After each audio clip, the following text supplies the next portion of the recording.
2024కి మీరిచ్చిన బలం, పిఠాపురం ఇచ్చిన బలం దేశ రాజకీయాల్లోనే మాట్లాడుకునేలా చేసింది. పిఠాపురం ఇచ్చిన బలం, ఒక్కడి విజయం. జనసేన అధ్యక్షుని ఇక్కడ పంపించిన మేము గెలిపించుకుంటాం. ప్రజల ఒక్క మాట అంటే మీరొక్కరు, మీ గెలుపు మా పిఠాపురం మాది బాధ్యతని మీరు తీసుకున్నందుకు నేను కూటమి అభ్యర్థుల అందరి విజయానికి నేను కృషి చేశాను.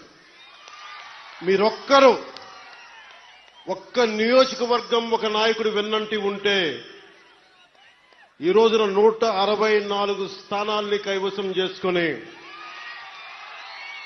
కన్నీ వీని ఎరుగని రీతిలో